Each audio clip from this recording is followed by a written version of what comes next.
Hey everyone, today I am talking with Aquino Hayakawa of Coldwell Banker Pacific, soon to be Coldwell Banker Realty. How are you today, Aquino? Very good, David. Thank you so much for having me. Great, it's a pleasure speaking with you. So today what Aquino and I are going to do is our markets are geographically so far apart that we wanted to start with one, me describing Boston a little bit too, because the people in her area may not understand, what's a Boston or that kind of thing. We have all the, the history and that kind of thing. So and then once they do that, then we'll be switching over to Aquino and she can do some information sharing about her market. I know she's based in Honolulu, so knows Oahu very well. But I'm sure she has connections elsewhere too in the islands as well for people. So here we go. So what I'm going to do is I'm going to start out by pulling up a map because sometimes I feel it's just a little easier to have a visual as we do it. All right. So do you see a picture of Boston right now? Yes, I do. I do.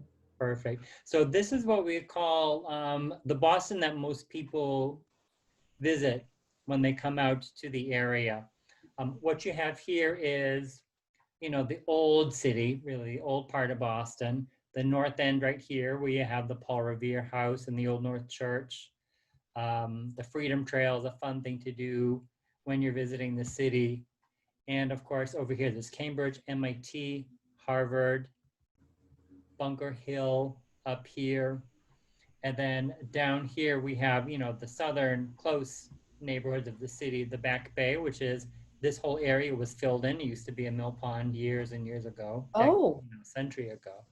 Yeah, so a lot of what you have here is landfill in the area. Along over here, along over here. Boston used to basically follow Tremont Street here and 93 Corridor South. It was really a peninsula at one I point. see. And then over the years, they kind of tore down parts of the hill, Beacon Hill, and filled in the land around there. So this is probably some of the most expensive real estate in the area.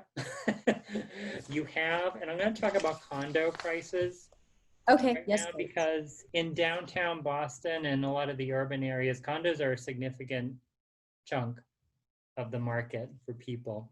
So if you're looking in kind of this area, you can have prices go up to 7 million for a condo with lows of about 425. And that would be probably around here in East Boston and down around in here. But the average in this area is 1.4 million Mm. for a condo. So that's what we have there. And some of the industry we have in the area, obviously, is higher ed. I mentioned Harvard, MIT, Boston University, Hmm. pharmaceutical, finance, anything high tech. And that's kind of what we see. But really, when people come into Boston, this is what we see. And I'm going to see if I can go ahead and pull up um, a larger outer map of the area. So here we have a picture of the greater Boston area. As you can see out here, Massachusetts, this is Massachusetts Bay. Yes. And around here, 95, you see that highway circling Uh-huh. the city. That's like Yes. the 128 technology belt. These are the inner suburbs of Okay. Boston. Of When a lot Boston. of people move into Boston and go to work either downtown or in a lot of the companies that are along this belt here, Hmm. that's where a lot of the people tend to move. It's Okay. pricey real estate, but there are pockets of affordability too. On average, a single family home can go for about 850. Mm. And Okay. that's if you're looking in places such as Lexington, Arlington, Watertown. When you get into areas such as around here, it can be much more expensive. You're looking into the millions. It could be 1.4 up to 2 or 3 million. Okay.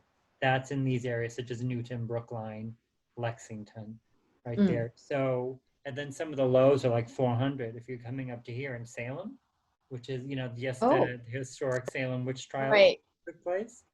They Okay. can go around 400.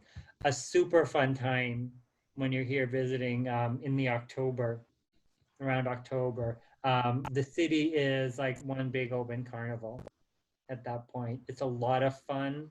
Uh-huh. Some of the locals say basically, it's like not partying, but it's a fun atmosphere up there. Nothing Uh-huh. scary. They have like the witch museum, witch trial museum. So it's really fun. I'm partial to Halloween. I'm born in October, so it was one of my Okay. favorite holidays out there. Yes. So you have that, and of course you have Lexington. A lot of the famous battle scenes of the Revolution took place there. Hmm. Down in Boston proper, there's the site of the Boston Tea Party. So a lot of the stuff that you heard about early, Revolutionary War period, is around in this area. So when you're in these outer communities, the Lexingtons, Miltons, Quincy's, even coming up into Melrose and Medford, Boston is kind of like a hub, hence the nickname, hub of the universe. So you have a lot of the commuter rails all heading into Boston. So Mm, a lot of these towns that are on commuter rail, they can be Waltham, Watertown, Medford, up into the greater suburbs, heading up into Burlington and Reading. mm, A lot of the homes, it can get a little more expensive the more conveniences you have around, like the more buses, the more shopping areas you have, accessibility to the city. When you get into places like Arlington, Cambridge, Somerville, Brookline, even down into, Mattapan and mhm. Milton, there is the subway system, Oh, okay. which can take you right into town. Hmm. So if that's your daily commute, some people like to say, I want to be able to walk to the subway Mm, train and then take that into work. right. You can have a lot of different things out there. And if you don't want to do it city, places such as Hull are beautiful. They're right on the water. Oh. Areas up here, anywhere along the ocean. Like if you go into, Winthrop, Marblehead, some Hmm. beautiful areas right on the ocean. And even when you come up into here, there's still commuter rail to take into the city, or you can just do a simple drive down if you have parking where you work. Uh-huh. And out by here in Bedford, things are getting a little more affordable. Hmm. If you're looking for more land, less price. And then these communities out here in the Dover and the Wellesley, they get a little more pricey as well. But do you see this little spot right here, Route 3? Yes. Take that up. You're about half an hour into New Hampshire, where the pricing Oh. is much different, and you're still within commuter distance to at least this northwest corridor right here. Mm. So if you're going into Boston, depending on where you end up working, you kind of have Hmm. different options, and you have quite a diversity, I think, of price points, which is what I like about the area. You don't feel like you're going to be, have to empty out the bank always to buy a home. You can make your choices and go wherever you Right. want. Some people love living up in Salem. They take the Okay. commuter rail right into Boston. Mm. So that's it. So I cover all of these areas I mentioned. These are areas that I cover specifically. So if you have any questions about any of those areas, I'd be happy to talk to you, even if it's just share or get to know a little bit about an area, because I do work a lot with relo clients coming in Mhm. from different parts of the country and even different parts of the world. So I'm always happy to talk and just share information about the market. Thank you so much, David. This was great. It was 101 on Boston for me. Yeah.